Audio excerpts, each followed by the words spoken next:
Damn, had myself on mute, peoples. Yes. What is good, peoples? Devontae back in the house for the first time ever on this channel. Uh, just live for myself. So no guests today for uh the aftermath, the football weekend aftermath. So we're mostly gonna talk about Arsenal, Aston Villa. Maybe I'll touch a little bit on Ajax, but mostly it's gonna be the game Aston Villa Arsenal, right? Because that's the game that I specifically wanted to talk about today because there's a lot to uncover regarding this regarding the match though, because it was the result was definitely not a pleasant one. Late game winner from Aston Villa by Buendia. Um, and now that means two losses now for Arsenal in the season where they have dropped more points than last season, which is worrying. City are now 2 points. We're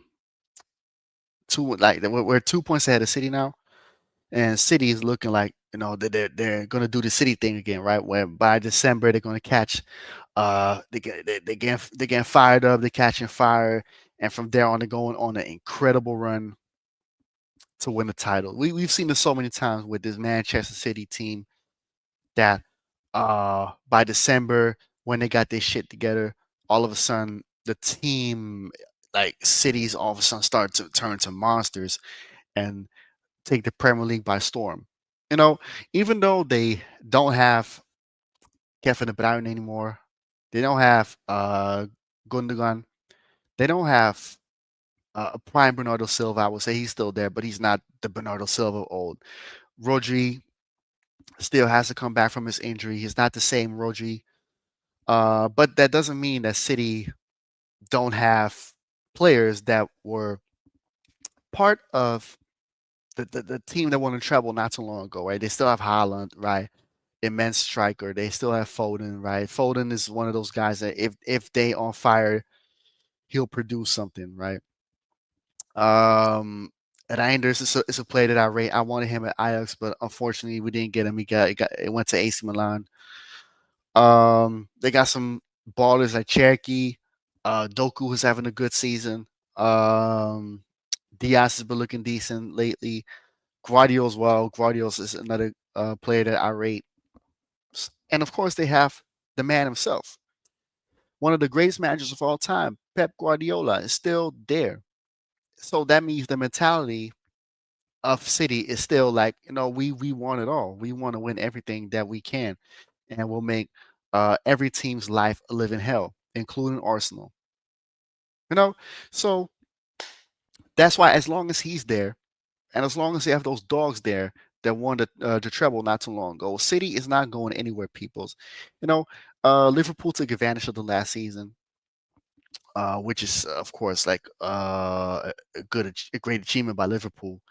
But I feel like Arsenal keeps shooting themselves in the foot time after time after time under supreme leader Mick, simply because like Arsenal could have at least also won a title in the meantime. We all know 2022, 23 was probably like the best moment for Arsenal to win a title because well we played great football that season. Like especially from the first half of the season we were playing great. Then the World Cup was in between, unfortunately, but that didn't mean that Arsenal still like had a chance to win it because even in the second half we were still playing decent up until like the later the last part of that season where we just fumbled um all the points that we needed to win. And from there on, like I feel like you know Supreme Leader Mick went back to being coward Mikel Arteta, like the Mikel Arteta before that season, like pragmatic football, obsessed with duels, obsessed with like playing control football, and unfortunately, we didn't get. another chance to get a title after that. Like we tried and we just came up short time after time. But before you continue, man, like make sure you subscribe to this channel, like and share this stream. Shout out to Michael, man. You know what I'm saying? Go subscribe to Michael. So this is his second channel, by the way. So go subscribe to Michael, Kickoff Michael, and Michael TV, man. Paris, man. It's good, man. Yeah, I love this guy, man. Every time I see him on Northside's stream, it's funny, man. And of course, Deontay, Aston Villa fan. Um, Shout out, man. Everybody that's watching, man. Thank you for watching and supporting this channel. Make sure that we at least get to 10 likes for this video, man. Like 10 likes shouldn't be a big deal. People's come on, we can't get the 10 likes. So let's talk about Mikel Arteta, peoples, because Mikel Arteta, he had a press conference after the game, right? And he was talking about, yeah, the Premier League is hard and this and this and that. You know, I'm not gonna like quote it verbatim because I really don't really care for press conferences like that. But he was just talking some rubbish again, and I'm like, you know, at this point, Mikel Arteta, we know the Premier League is hard. Like you don't have to be a genius to know that okay, the Premier League, the level is high, it's intense, it's very physically demanding. I always say that the Premier League, in terms of the athleticism, the physicality, is probably the best league in the world. Technically, it's ass. Like La Liga to me is technically the best league in the world. Like in terms of football technicality, La Liga got that locked down. Um, but you are in year 6. What I'm trying to say by that is like in year 6, you should know. Okay, yeah, it's not a mystery to me like how a Fulham will play or how Sean Dyche, every team that he's managing is going to play. Like you would know by now how certain teams going to play, but you never adapt.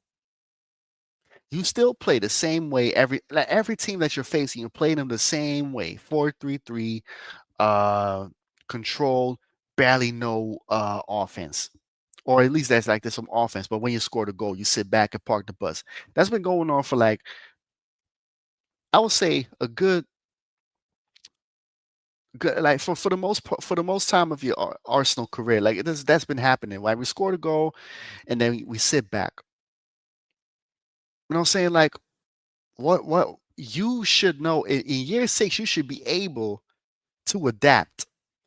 But that's what happens when you have a rookie as a manager. Remember, people. So Arteta, this is his first coaching gig, so he's basically still like a rookie in that sense. But then I'm looking at you like, okay, you've been here for 6 years. You should know by now how you're going to adapt your team to when you face Pep. How are you going to adapt your team when you face Sean Dyche, Adiola with Bournemouth. Like to me, it's like I'm sorry, Pete. I'm sorry, man. Like I can't bail you out, you know. And it's not even because I never liked you, but like I'm trying to give you chances because at the end of the day, you're the manager. We're not going to get rid of you anytime soon. So I have to back you in some way.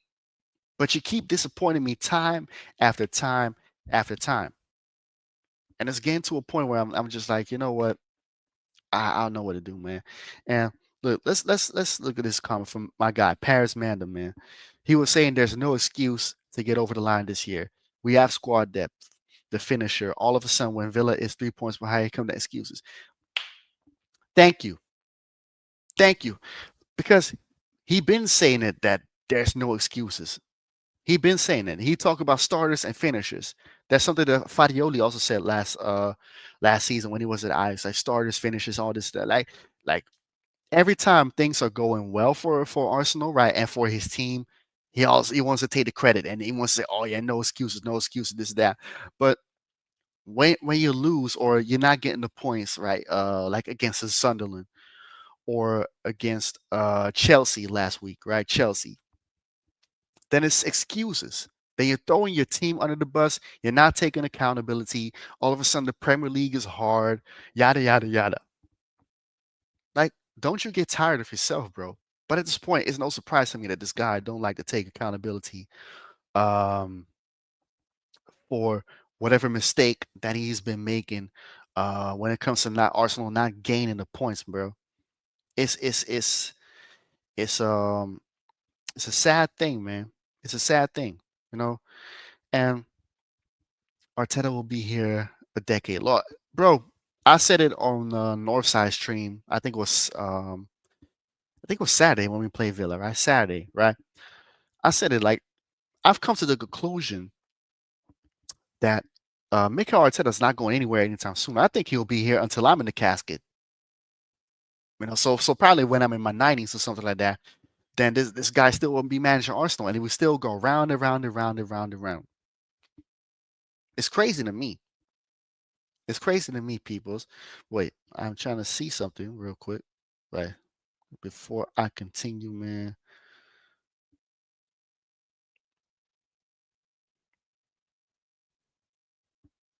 I'm saying I had to do something. Yes. So, um, it's crazy to me that a manager in year 6 is still making these excuses, still not able to adapt, and still not able to make this team, especially attacking wise. Because I feel like defensively we got that already like intact. Defensively we're solid, but offensively we are horrible, man. We are so predictable. And then sometimes we could just not break down these teams, especially when we play with the handbrake on. It's just like, what are we doing, peoples? You know, say what you want about Pep Guardiola, man, him being control freak, but at least he'll let his team attack.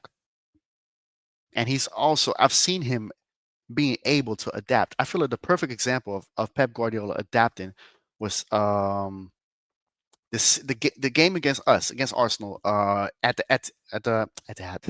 Emirates. I think it was September, right? Pep Guardiola parked the bus. He didn't play like how we used to Pep Guardiola football. He parked the bus. If it wasn't for that Martinelli goal, they would have won that goal. They would have won that game 1-0 because we weren't doing anything until it was a brilliance of Eze. And I'll get to Eze in a minute though, because of what I've seen on Twitter, especially the whole flip flopping, right? It's disgusting. Let's look at this comment from Paris. Everton in 2 weeks might be another game we drop points. Let's see what Wolves gonna do. Well, I definitely feel like that's a game we're also gonna drop points because David Moyes got Everton looking very good. I think Everton in the top 5. If I'm correct, I saw them being in the top 5, and Everton has been playing they've been a very solid team though. I don't know if they're gonna still end up top 5 this season, but solid team, man. Very solid team. I'm definitely rated Everton this season. Jack Grealish looking like he found himself again. So, um, that's a game that I'm also wary of. Simply because I know Everton is a tough team with David Moyes. Could Club Brugge just oh really? Oh, that's crazy. That's crazy. Arsenal stays at Club Brugge tomorrow. So, but, I don't know. Club Brugge I don't really follow them like that, but I've seen they've been doing bits though. That's for sure. Yeah, anytime, man. You definitely was gonna be in mod because I know you was on mod on Northside channel. So on this channel, you're also gonna have that mod privilege. Yeah, that's for sure, man. And Die, yeah, Iliman and Die, also a good player. They got some players, man. Everton got some ballers, man. I might forget some names, but Ndai, Grealish, oh yeah, Dewsbury Hall, also very decent player. So Everton, that's a game that I'm also weary of. Like we're playing Wolves this weekend. And I do expect Arsenal to win that game, but at this rate, right? I just don't know. I just don't know. Simply because, um, the players are fatigued. I was looking. I was, people. Correct me if I'm wrong. Did y'all see Declan Rice in that game? Did he not look tired? Declan Rice looked very fatigued that game against Aston Villa. He was tired. And Declan Rice, I'm so scared that sooner or later this season he might have an injury, probably like a hamstring injury, because that remember hamstring injuries and all that stuff that comes from fatigue. Declan Rice is fatigued. If I see him starting tomorrow against Club Brugge, I'm going to be furious. I don't think it's tomorrow. It's Wednesday. Sorry, peoples. Wednesday against Club Brugge. I don't want to see Declan Rice playing at all. Like, no disrespect to Club Brugge, but with the bench that we have, we should be able to beat Club Brugge. All due respect to Club Brugge, peoples, but come on, Rice is fatigued, peoples. Rice is another player that's getting ran into the ground. Let's be honest, peoples. Like Rice is so close to getting the hamstring injury because this manager does not trust his bench. And it makes me wonder, why did we buy Norgard? What did we buy him for? Just to play cheerleader, or to be the replacement for Gunnosaurus? Like, come on, man. Is I don't rate Norgard in that, but like, come on, you buy a player for a reason. He's like them. We might as well have kept Jorginho or Party. I've got some stuff that about like when it comes to Party. This of course like the off field stuff, that shtick. You know, I got something to say about that. And Jorginho, I never really was a fan of him, but at least they're proven. You buy Norgard for what? You don't want to play Lewis Skelly in the midfield because when he comes to play, when Lewis Skelly is going to play as the box to box midfielder that he actually is, you're going to be proven wrong. And we all know that this narcissist doesn't like to be proven wrong. That's unfortunate. No, that a guy doesn't get to play in this position because he don't want the people to see that he actually is that guy for the position. So we're gonna play him as a left back. Like Lewis Skelly's decent as a left back, but let's be honest, people. He's a midfielder. Nwaneri, let's not forget Nwaneri. Also, not get he getting no game time for the last few games. Meanwhile, last season he was looking like a promising talent, and now all of a sudden he getting no game time because Saka is not informed. People's like he get GNA here, there, cool, but Saka's not informed. It's looking a little bit like Salah, but not as bad as Salah though. It's not good, people's. It's not good. All because he does not trust his bench. He only trusts like his favorites, but he doesn't understand that even his favorites are now getting run into the ground. Havertz has an injury, and I think when Havertz comes back, he's going to shoehorn him back into the lineup without even getting proper rest, like giving him minutes slowly. No, he's going to put him right back because Gyökeres is not doing the job, and Marino is also not really good as a striker. He's not even a striker, and I don't know about Jesus. I don't know what will happen to Jesus. To be honest, like what is going to happen to Jesus? Are they going to sell him or are they going to use him? Martinelli should have been playing striker to me as well because he started as a striker. Because I'm sick and tired of seeing him on the left wing though. Like play him as a striker. But it's worrying, peoples. It is worrying because if you lose Rice, you lose your deadliest asset. We all know that Rice is the guy when it comes to the set pieces, right? The corners, the free kicks. He is that guy. You already lost Gabriel, so you already lost like one piece of the what makes Arsenal dangerous is set pieces. But if you lose Rice, good luck. Good luck for the rest of the season because you're not going anywhere then. And all because Mikel Arteta don't trust his bench. And I feel sad for Norgard because, like I said, I did not want to hear, but at least give the guy game time. At least use your bench because it's not that Norgard is that bad.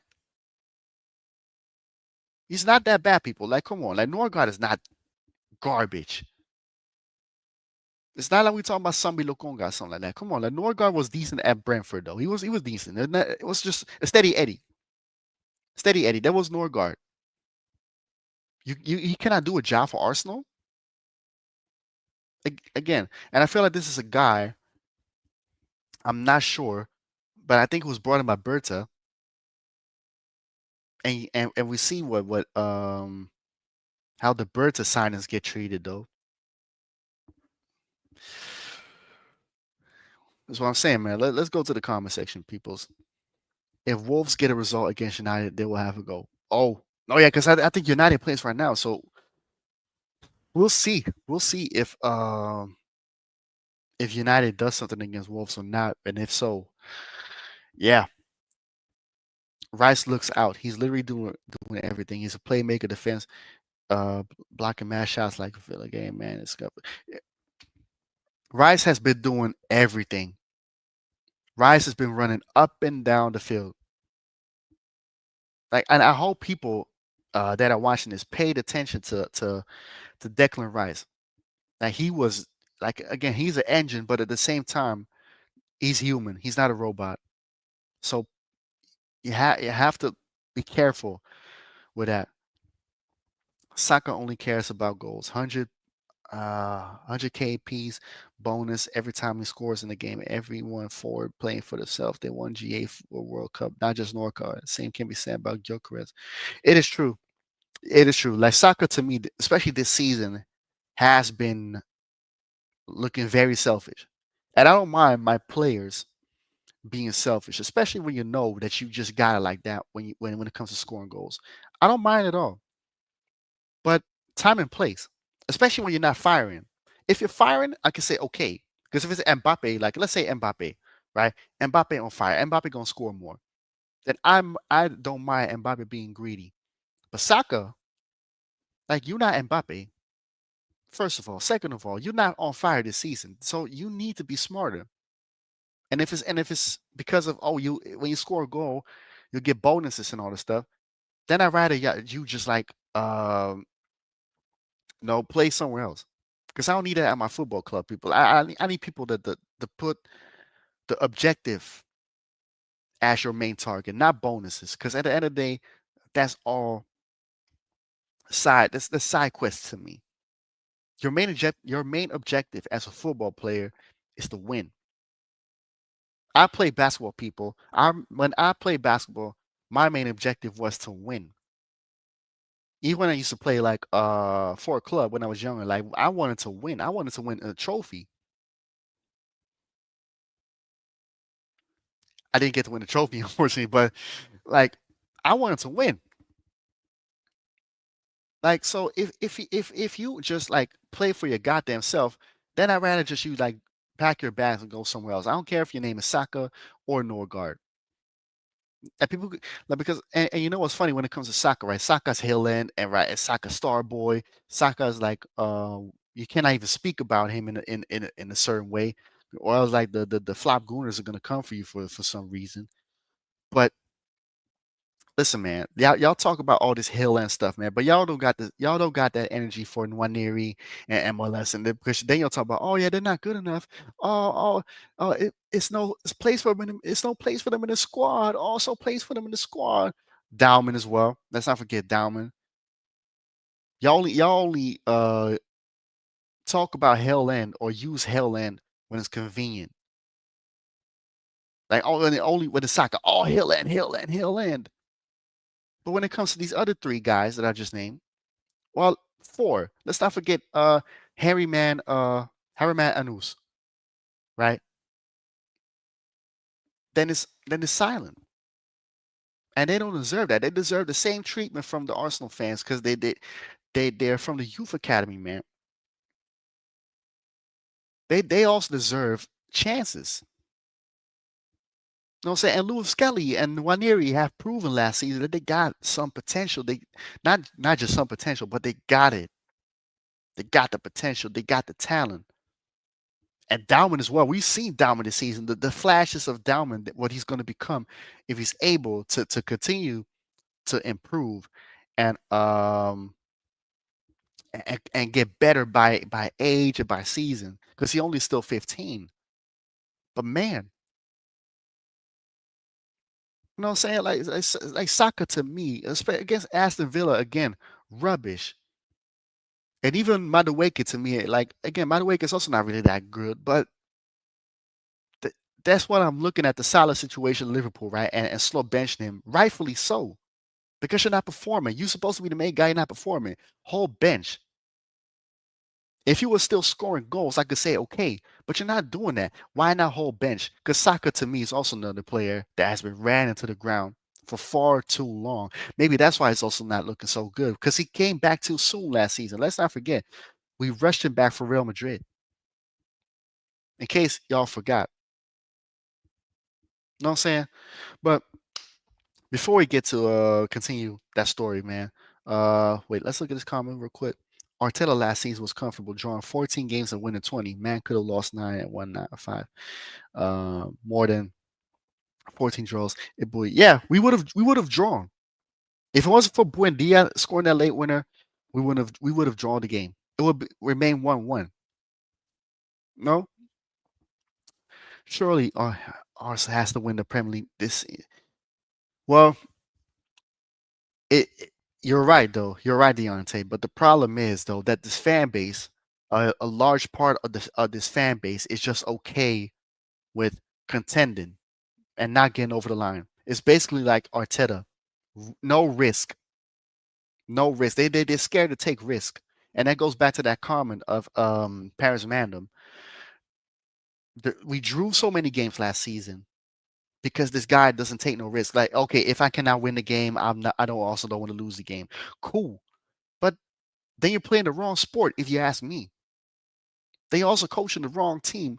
If you ask me, you played. If you can't lose the game, I mean, if you can't win the game, but you cannot also, but you don't want to lose the game, then play for then coach a relegation team, because those are the teams that, like, if they cannot win the game, make sure you don't lose the game. But when you manage teams like Barcelona, teams like Bayern, um, Manchester City, right, the top notch teams, when you coach those teams, winning matters, and sometimes you have to take risk. You have to take risks. And Arteta is not the guy that's taking risks at all because he's scared. He's just scared. I think when the only time he took risks was that season when we were balling 22, 23. But I feel like this guy got PTSD because he said, because after we lost the title to City, he was like, never again. Then he went back to the safe Arteta, right? Like, oh yeah, if I can't win, I'll make sure we're not gonna lose. But that's the coward is it's a coward way, man. Then you're a coward, and that's basically what he is. Now, um, so I'm gonna grab some water, people. Like, make sure you like and subscribe. Um, like this video, subscribe to this channel. Share this live stream, man. We need some more views, man. I don't know how many likes are we on right now. 3 likes, man. People? We need more likes, man. We need more likes, man. 10 likes before the end of the stream, people. Like, come on, man. It should be able to get 10 likes. You know what I'm saying? Y'all know what to do, Mars. Like, give me a second.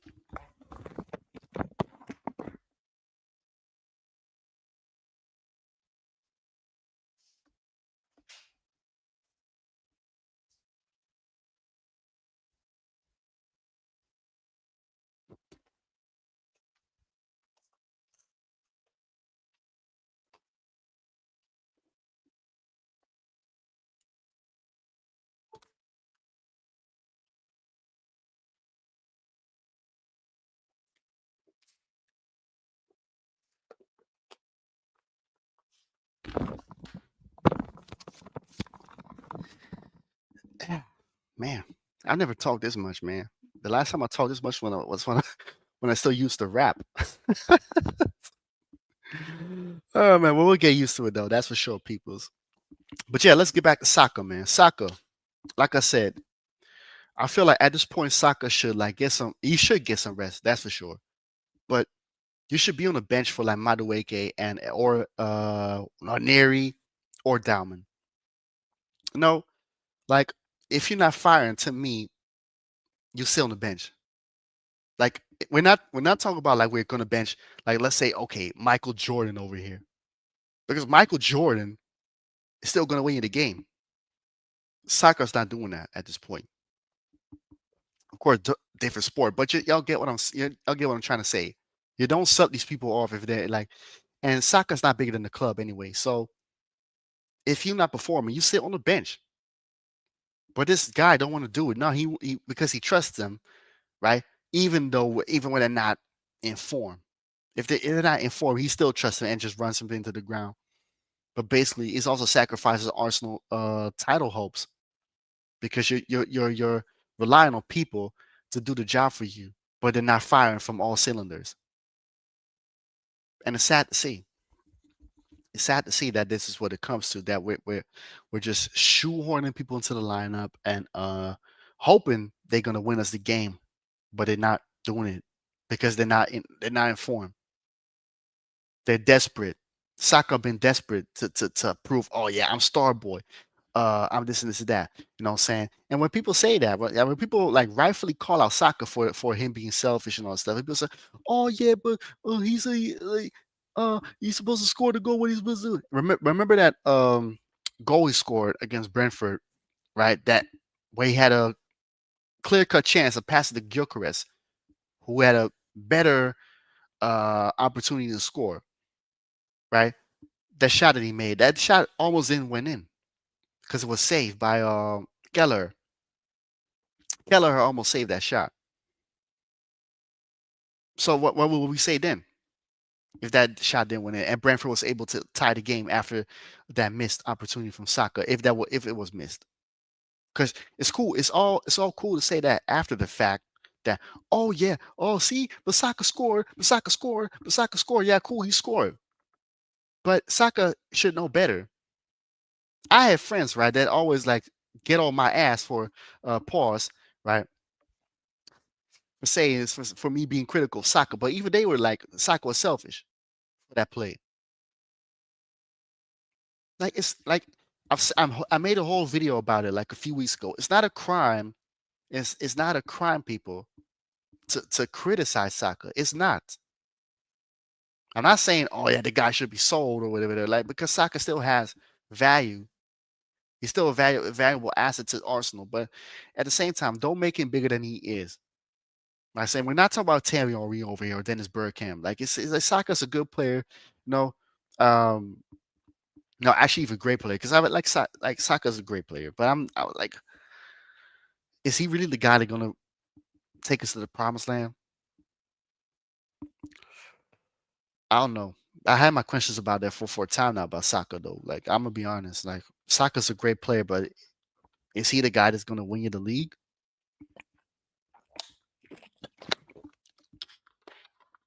No, especially if the G8 is not G8, you know. So yeah, let's get to you know what? Let's talk about Julian Timber, my Ajax brethren. He blocked me on Twitter because I always used to cuss him out for uh like always tweeting too much about Bible verses instead of like winning Ajax something. And that was the last season at Ajax because we were in horrible, you know. Julian Timber, if you're seeing this, unblock me, right? I was just being a fan, you know, nothing personal. But Julian Timber plays center back against Aston Villa. Why?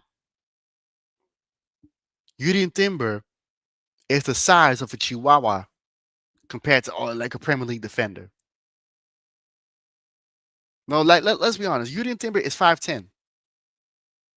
Julian Timber is 5'10", people. Like as a center back in the Premier League, you're gonna get bullied all the time and like every time of the day.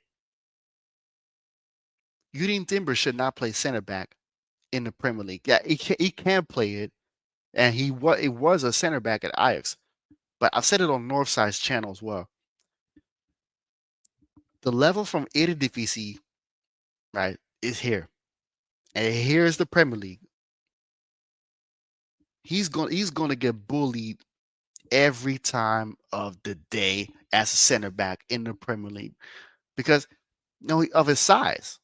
He should play fullback. He actually started as a fullback um, when he came through the youth ranks at Ajax, and then he moved into the center back, and then of course had a great partnership with Lisandro Martinez. Incredible partnership. They were great, and but they were both uh, the size of Cartman and Kenny. You know what I'm saying? So they were both very small, but they were doing good. They were good though. They were good, but in the Premier League, it's not going to cut it, man. That's not going to cut it, man. Because like they call it Lisandro Martinez on the at United. They call him the Butcher and all this stuff, but over there in the Premier League, he don't look like the Butcher, man. He's just looking like he's serving candy, like it's a candy store. He's not a butcher. And Timber found his calling as a right back. Play him there. Put Ben White there because Ben White got size. Right? Ben White is like 6 foot, 6 foot one. So that he'll fare better against Premier League opposition compared to Yudin Timber, who's the size of Little Bow Wow. Now what are we doing, man? Like Yudin Timber should never ever play as a center back ever again. And if you're so stuck on playing 4-3-3, right? Then I'd rather you just like put Ben White there next to Hank Capier. Or how about you just fucking switch the lineup for once and play like with 3 defenders, right? And have Timber be like some sort of a right mid. That I don't think that will do better though. You know what I'm saying? Wait, he's not. Salah at least delivered trophies for Liverpool. Last season was top scorer. Yeah, yeah, yeah.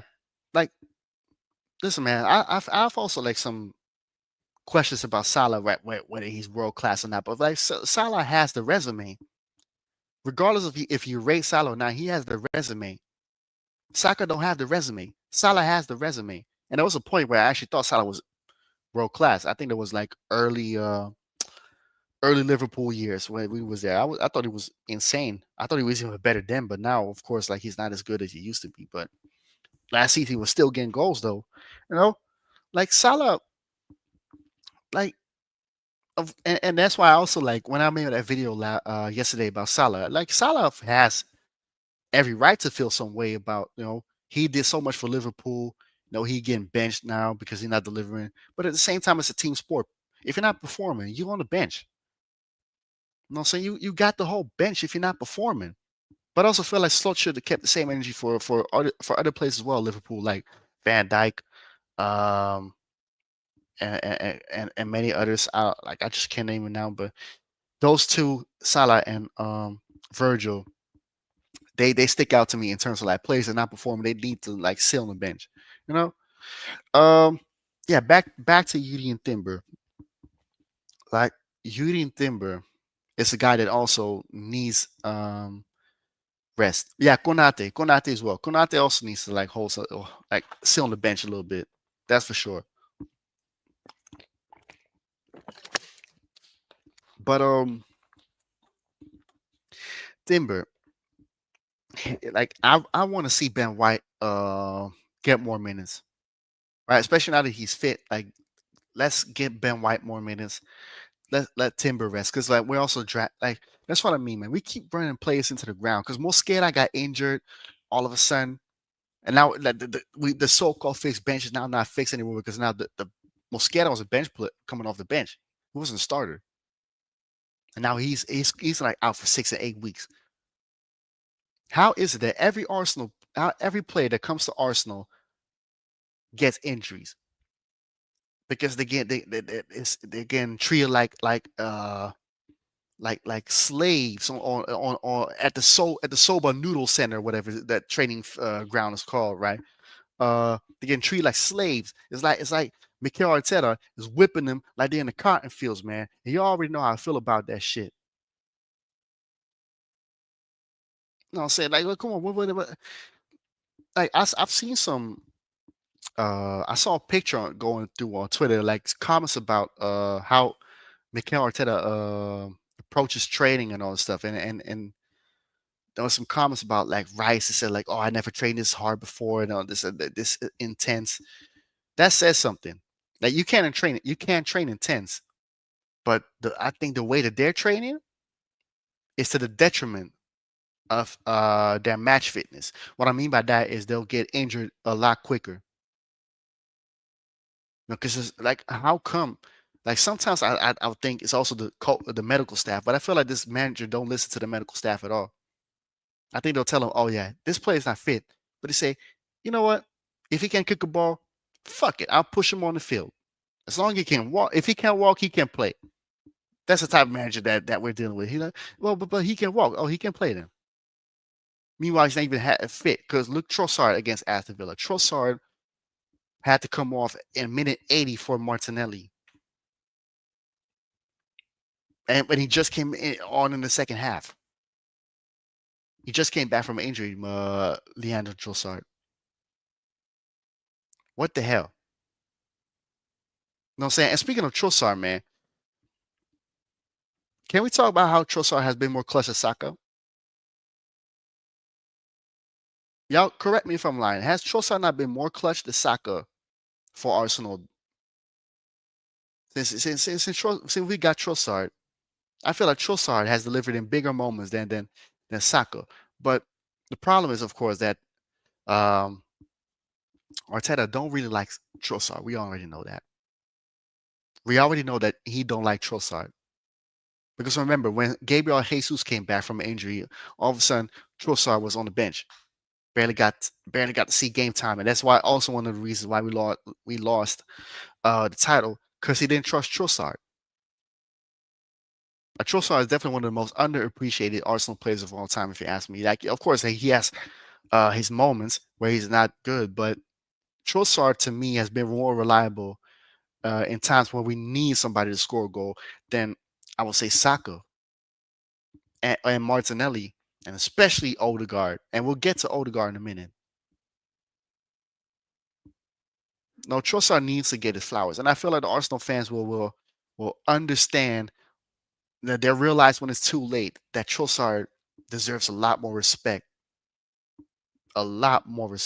for how many times he saved our ass, like for real. You know, um, let's talk about the free Roman left back. For the first time ever in history, there's a free Roman left back, a guy that gets more freedom than our attackers, Calafiori. Bro, people talk about Eze, right?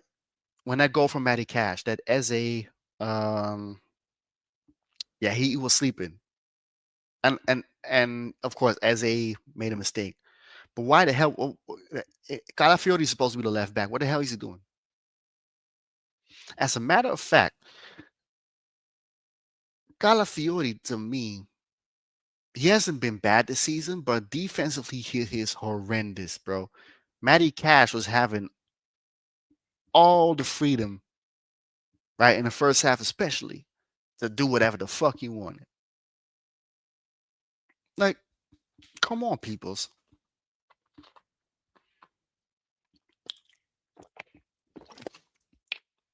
Like Calafiori to me, even attacking wise, I don't think he's better than Lewis Skelly. I feel like Lewis Skelly going forward is much better than Calafiori. Like Calafiori's not bad going forward. He's decent though, and I feel like he's more of a winger or a left mid or a wing back than actually like a traditional left back.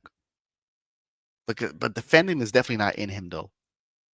I don't know who the bro. This guy's Italian, right? He was a center back at Bologna, but he cannot defend. How?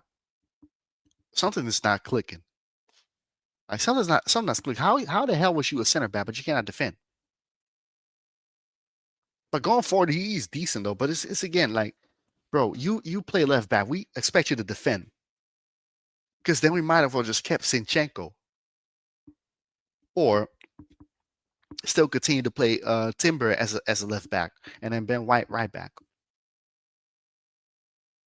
And this guy is everywhere on the pitch except for left back. You'll see him on the right wing. You'll see him in the box.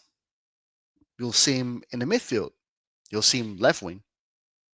You'll even see him by Rhea as a goalkeeper, but you won't see him as a left back anywhere but.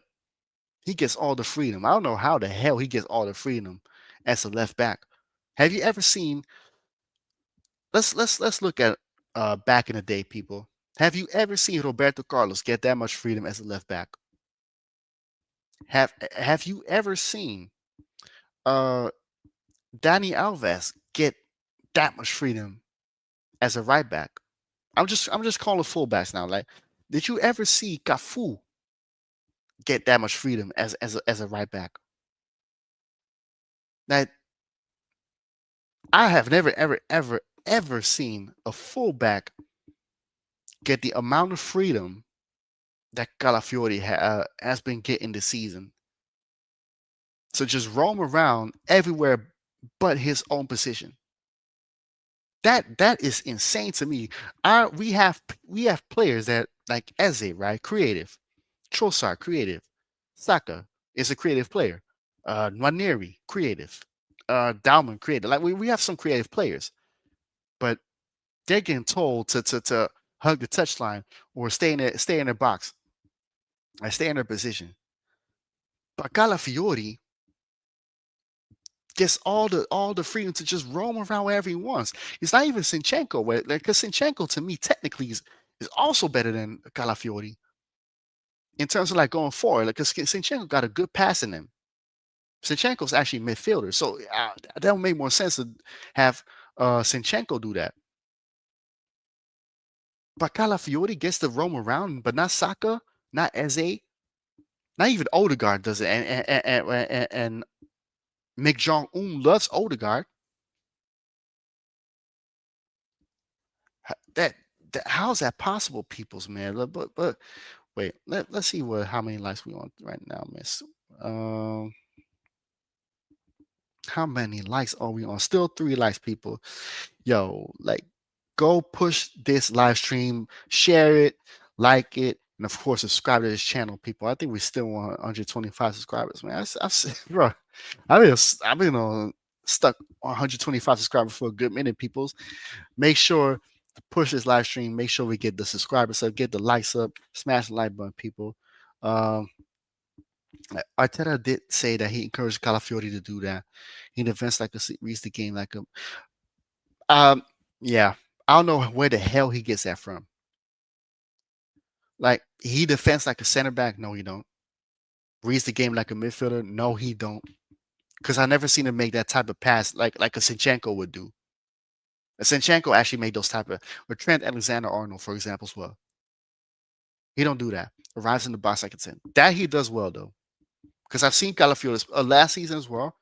He didn't play much last season, but there were moments where he comes into the box and actually does well. I actually wanted him to see him as a striker or as a winger because he does that well though. And from what I've heard, he played striker when he was young, so that makes more sense. But then again, don't play him as a left back. Then they'll play him anywhere but. Might be some we don't know. Calafiori. Yeah, I definitely think there's some fruity going on, man. That's for sure, man. There's some YMCA type shit. Yeah. It won't surprise me though, because you have people like talking about, oh, Sweet Prince, oh, the Sweet Prince, and all this stuff looking like Fabio over there, man. That's it's whatever, man. Now, who should I start with first in this next segment? I'm gonna start with Eze. Eze played in the 10 for most of the season, or right center mid, has been doing decent, and for the last few games has actually been great. Against Spurs, he was great. I even think Crystal Palace was good as well. Um, Bayern, he was great, and then he put him on the left wing. Why? He's not a left winger. And people always say, "Oh yeah, but he played left wing on Crystal Palace." The way Crystal Palace plays is far different from the way Arsenal plays. People, Eze is not a traditional left winger, and as a matter of fact, he played more of a left 10 at Palace. Was he steady Eddie? Right? No, no, because Eze is a maverick player. Like he's those players that like they'll stink up the place most of the game, but once they get that opportunity to create magic, it's gonna hit. That's Eze. He's one of those old school type of players that like they're mavericks, right? They're gonna lose the ball, pretty much, right? Sometimes it doesn't go the way like when they do something, it doesn't really go the way that they want to go. But um, once they get that moment of brilliance, they'll hit. And this guy is getting pushed to the left wing to shoehorn Odegaard back into the line because he's the captain and he's a favorite. Eze makes that mistake against Matty Cash, right? And against Subdorf in the second half, before the second half starts for Trossard. But why not the captain? And now Eze is getting scapegoated.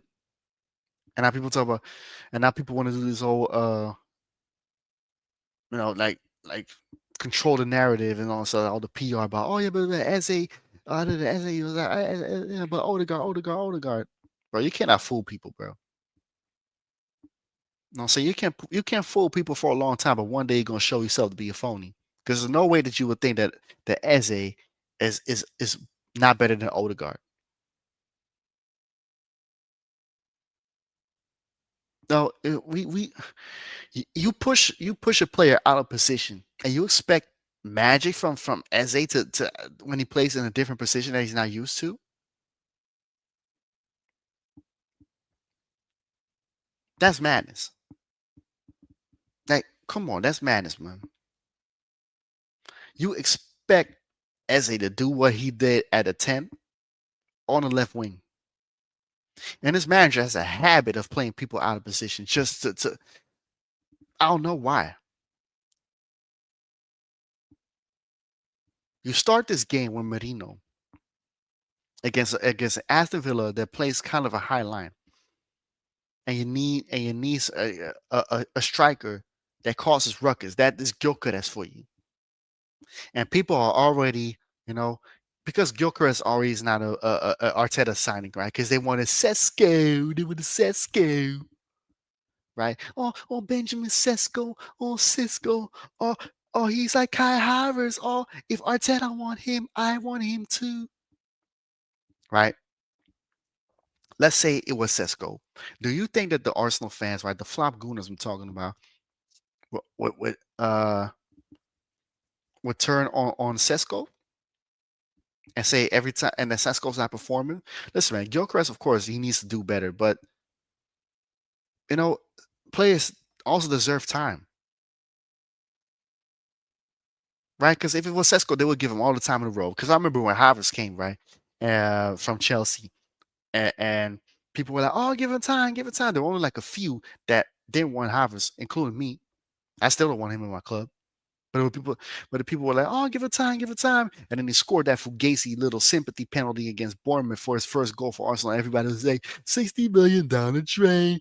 Yamcha just scored again. Yeah, fuck Yamcha. How about that? Because all of a sudden they were all quick to praise Havertz, quick to praise him, like he scored a little make a wish penalty. Yeah, get the fuck out of here, man. You know what I'm saying? Like when every player that the manager wants, they get all the time in the world. They get all the time in the world. But players that did not come from his pocket, like from his list of players, like Eze, Gyökeres, they get scrutinized. And of course, I told on this channel, I said so many times, these players need to also make themselves inevitable. But at the same time, it doesn't help that you have a manager that doesn't really like trust them like that or has faith in them. And people talk about, oh yeah, but Arteta vouched for Eze to come. Yeah, because Havertz got injured. Because if that didn't happen, he wouldn't have come to he wouldn't have come to Arsenal. He probably wouldn't have went to Spurs, even though he didn't want to go there. But if nobody's coming for him, then why would I not go for that move?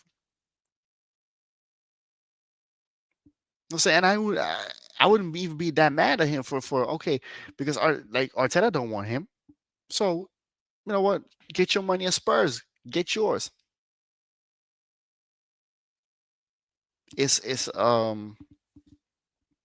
sad, you know. And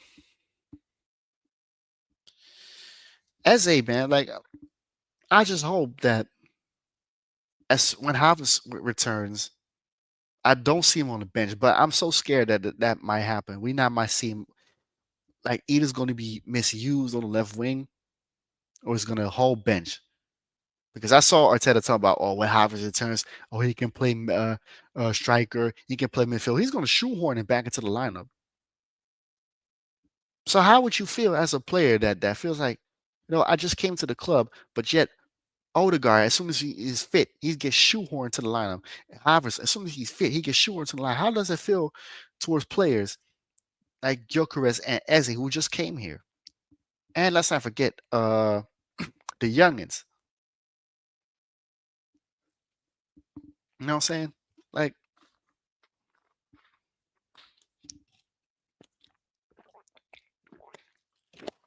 mm, it's a sad situation, man. Sad situation, man.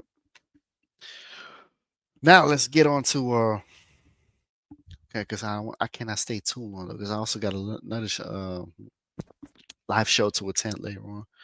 But let's talk about Odegaard people.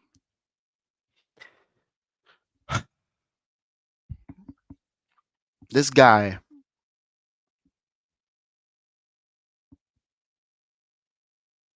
every player that voted him to be captain of Arsenal is a cucky. Has no nuts whatsoever. Like, bro, how did you vote him captain? Listen, man, Odegaard. I'm gonna tell a little bit something about Odegaard, man. When I saw him at the Eredivisie, right, when because he was playing here in the Eredivisie for Heerenveen and Vitesse, and at Vitesse was actually quite good. I even wanted him at Ajax because he was looking like he could be like something like a Hakim Ziyech. Um, the technical ability is there. I feel like there's some footballing ability like that. Like there is footballing ability that Odegaard possesses that I feel like he's misusing. But listen, man, like Odegaard is also no dog. He has no dog in him. He also made stupid choices in his career, right? Going to Real Madrid instead of going to a club that will develop him and make it better, like work on his game. It's kind of like an Ozil, similar, like nah, because I feel like Ozil to me had a lot more. Ozil had a lot more, like especially talent. Man, Ozil to me was amazing though. Ozil was just lazy. Odegaard's not lazy. Odegaard's just not good enough. I wouldn't say stupid, but I won't say he's stupid, but it's just like Odegaard to me is like a Frankie de Jong. Two people that have when you see them on a training field, you know that they possess incredible footballing ability. The technical ability is off the charts. They just have something that you would think, okay, they can become those are the players that you're gonna come to the arena for and watch them play. But when you see them play, it's like, wait, that's not the same player I saw training, especially Odegaard. Because Frankie de Jong, I feel like at least Frankie de Jong has shown it on quite a high level when he was at Ajax, because that was a whole different Frankie de Jong, right?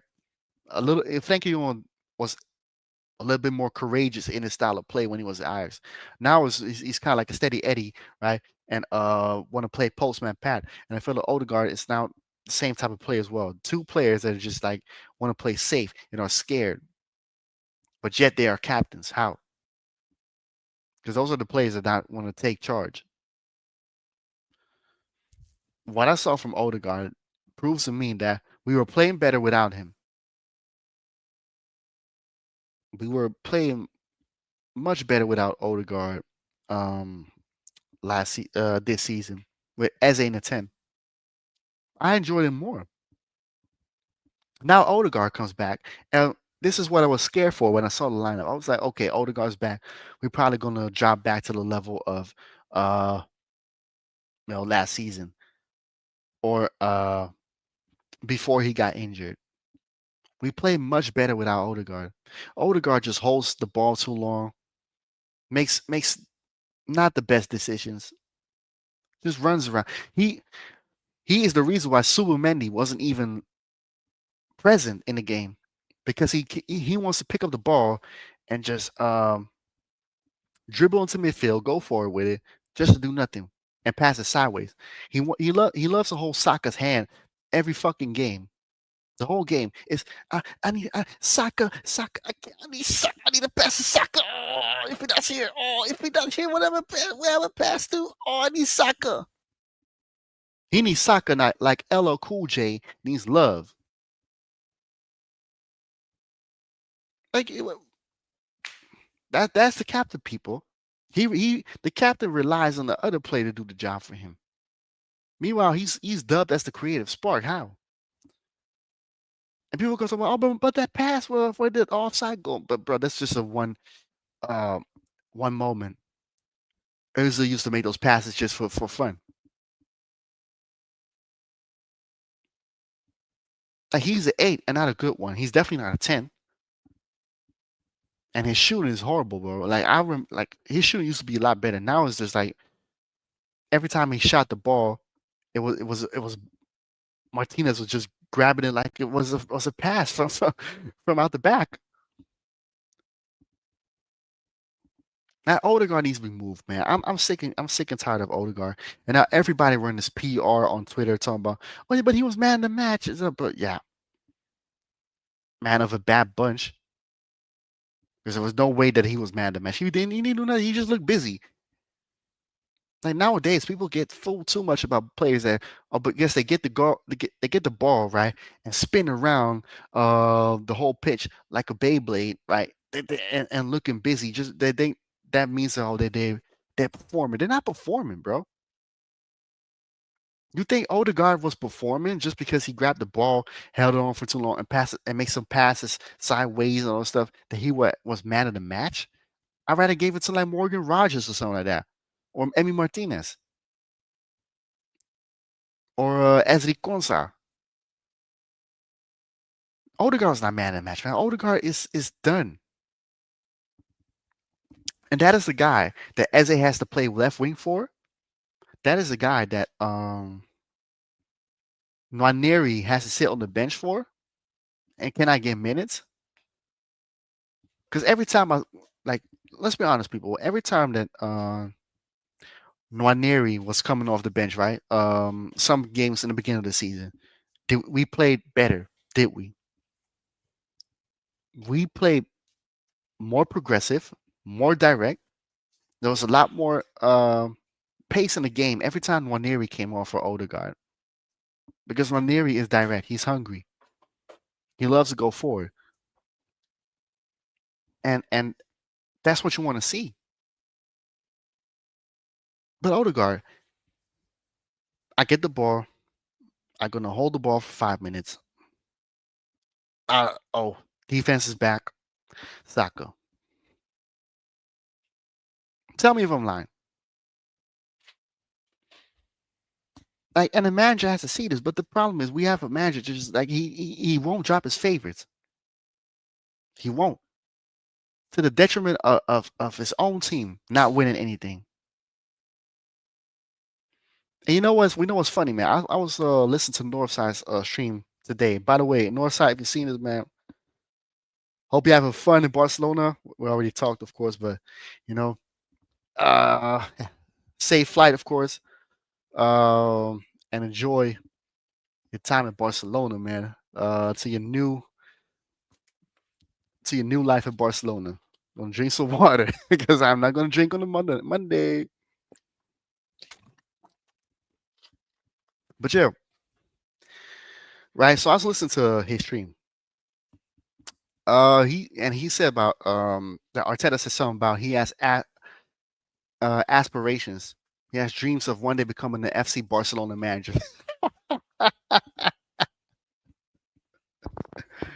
Bro, let me tell you something. The way that you're playing with Arsenal, right, and the way and the time that you're having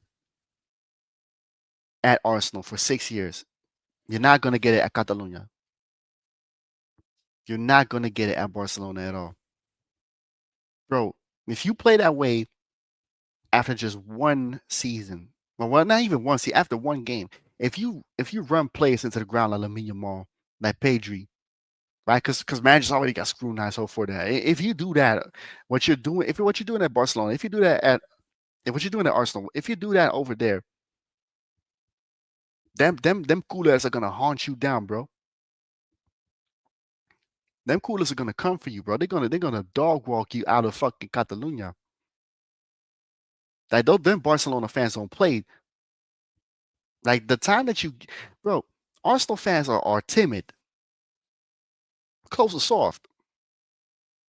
The large percentage of the fan base, of course. But at Barcelona, bro, you ain't getting that time. They're not that timid. Go play that. Go play that basura ball over there, bro. Go play that desgracia ball. Go play with the handbrake on. Go play uh go not trust your Benz. Go don't even insert La Masia products, man. Go do that over there. And see how quick your career ends in a heartbeat. Like if you have aspiration, bro, you better learn to adapt your game. You better learn to trust your bench. You better learn, but you're not learning because like we're talking about 6 years of you just doing the same old, same old, same old, and the cycle continues. That's the definition of insanity. And I said it on Northside's live, right? If you look for the word insanity, the picture of Arteta is going to pop up because he loves to do the same thing over and over and over again and expecting different results. That's how you expect to be like.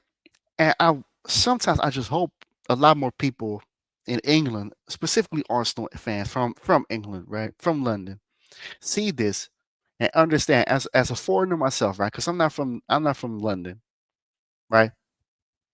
I'm a Surinamese American from the Netherlands, right? As a foreigner myself, right? As a guy that supports Ajax Amsterdam and also sees teams like Feyenoord, PSV, and also follows like other big teams from time to time if I ever get to see like Barcelona play or something like that. The standard is higher than in England. The standard is higher. The time that you get as a manager, you won't get that.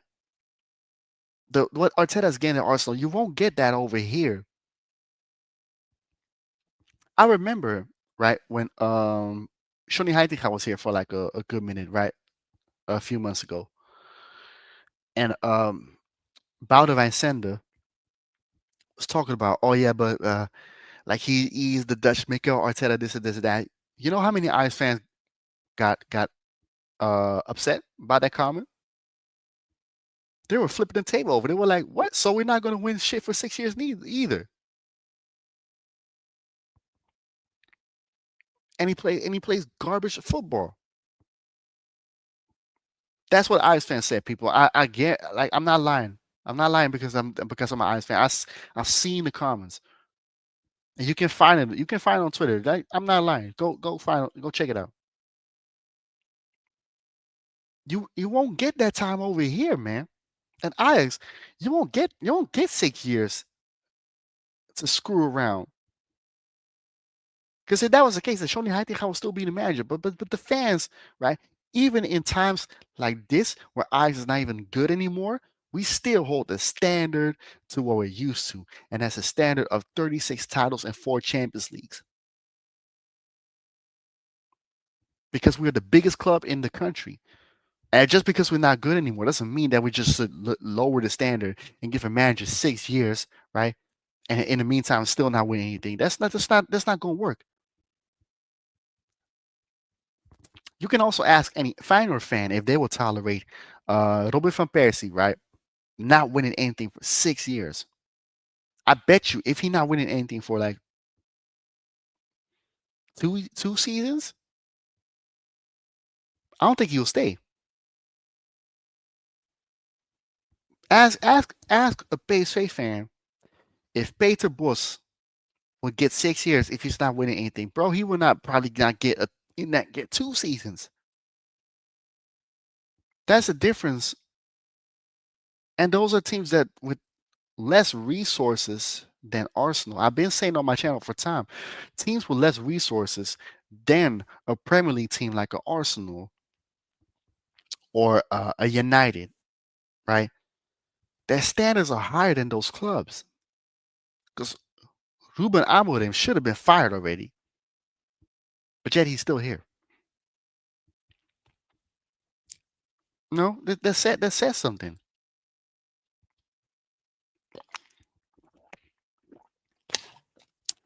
No, so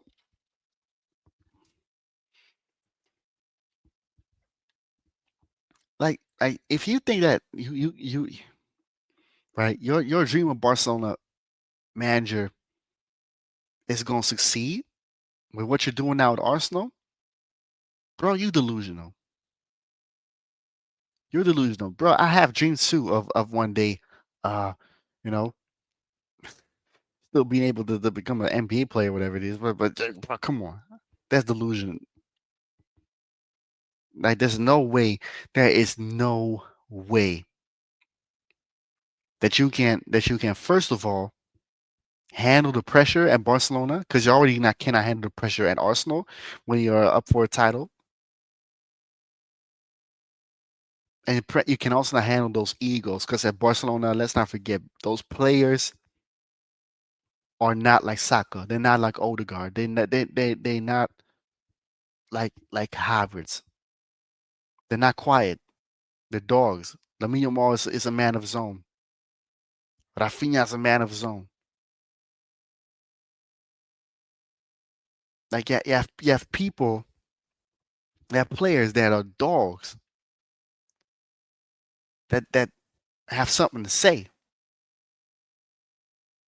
And if it was Real Madrid, it's even worse because then you have to deal with fucking narcissists and straight up cool players like Jude Bellingham and Rudiger and Vinny. You know what I'm saying? And Rodrigo. Let's not forget Rodrigo, but you know what I'm saying? Carvajal, like the assholes. Arsenal don't got assholes because if that was the case, the players would already told Arteta, listen, switch up the style of play or get the fuck out. They would already started a campaign to get this guy out, but they don't because they're like, they're cool with it. We need an Arteta at the front, bro. Listen, keep that guy far away from me, bro. Keep him far away from me. I don't need no link up with Arteta, man. Like, listen, I don't deal with dictators. It's what it is. So no, like I said, like this guy cannot handle the pressure. So how he gonna handle the pressure of Barcelona? There's pressure from day one. Arsenal, you don't have pressure. That's why you're there for 6 years. And every time there's pressure, you cannot maintain. You fold. No, I'm saying you fold. There was pressure to win against Villa, and you folded. Let's not forget, people. Many of the big games in the Premier League that we had this season, we haven't won them. And if you say North London Derby, I don't really count it as a big game. It's a derby. It's not really a big game. I'm looking at the teams that are really like fighting for like something this season. Like Chelsea, we drew it. Aston Villa lost. Liverpool lost. City draw.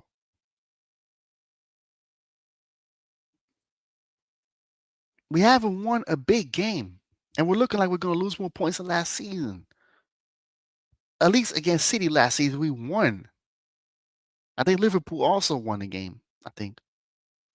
No, no, no. We drew away and home. Yeah, I'm sorry. But I think against Chelsea we won though, if I'm correct. But listen, it doesn't matter, man. Like, come on, there were games that you should have won. Like Chelsea was looking not so good. Sunderland, like that game, you should have won that one. Liverpool, you shouldn't even lost that one, man. They weren't good. But you came there uh with a midfield Marino, Zubamendi, and Rice, hoping that you uh was gonna get away with a draw instead of going for the kill. Because how many teams have we seen coming to Anfield now lately and get a win, get a result? No, we come there to not lose the game, not lose the game because I'm scared. If that's the way you play football, bro, you should coach a relegation team. Relegation teams play like that. Teams that fight for a trophy, that fight for a title for a Champions League, should not play that way. Arsenal should not play that way. That every time we face a top team, we play not to lose, play to win.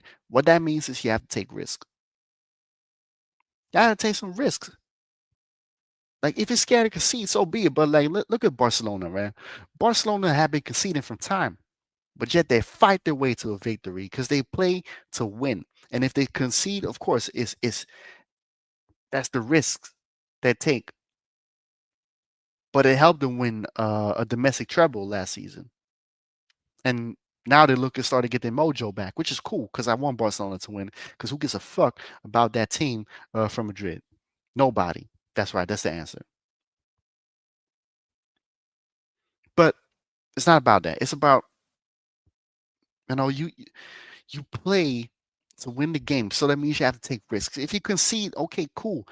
Because like you cannot every game you cannot like just come out with no goals. Like if you think that you can do what Chelsea did back in '05, good luck with that, because that was only like something that occurs once in a lifetime. Same with the Invincibles in the Premier League. Not saying that they were, of course, the only team to ever do it in football, but like I say, you know, is the way you go out. If you don't go out and give it 110%, then what you playing for? You know what I'm saying? You can lose a game, but you're not giving 110%, then I'm really upset. If you're just playing to not to lose and give it like a 70%, like I'm not that fan that's gonna come here and say, "Oh, yeah, too bad for the result." But we play well. Mm-mm. Not if you go out like that. No, and that's my answer to Hooks, right? By the way, who said something about, "Oh yeah, y'all want to win every game." That's not the point, bro. Like you cannot go undefeated every like, especially in the Premier League. That's not possible. At least, I mean, the last time I scored 22 years ago, but I get the gist. No, it's we'll see what's gonna happen though, because uh Wednesday we play against Club Brugge, and I hope I see the bench starting. I do not want to see Rice start. I do not want to see Saka, even Eze. Like give those guys rest. Like I don't I'd rather see the bench get some game time. I don't want to see Timber playing as a center back again. Um, Start the bench.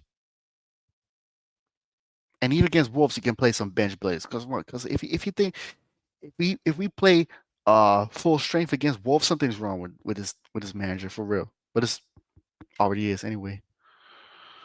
Um, Eyes placed against Carryback. We'll see how that goes. And then in the weekend, Ajax final. I'm definitely looking forward to that game. Um, we'll see how it goes. I don't think Ajax gonna win, but if we are able to get a result, I'll be cool with that though. I'll be cool with that. No, and if final wins, then it is what it is. I just expect that anyway. Um, Wait, before we end this stream, let's. I do think Arteta will rotate. I guess. Yeah, yeah, I do think, but it's like those like maybe one or two rotations. Like you know how he does, man. Like two or three, not the full team, right? So that's what I'm skeptical about. But he will rotate, but we'll see how many he's going to rotate. Um, with that being said, let's look at the like. Don't forget, people, to smash the like button, subscribe to the channel, share this stream. Um, listen, I don't know how to do this thing yet, where people always like do the raid thing, but we'll figure that out as time goes, right? I'm doing more of these YouTube lives, so yeah, we're gonna end it at this. Thank you all for watching. I'm gonna be on Michael's channel in a minute, right? And that's of course gonna be in Dutch for the Ijspraat.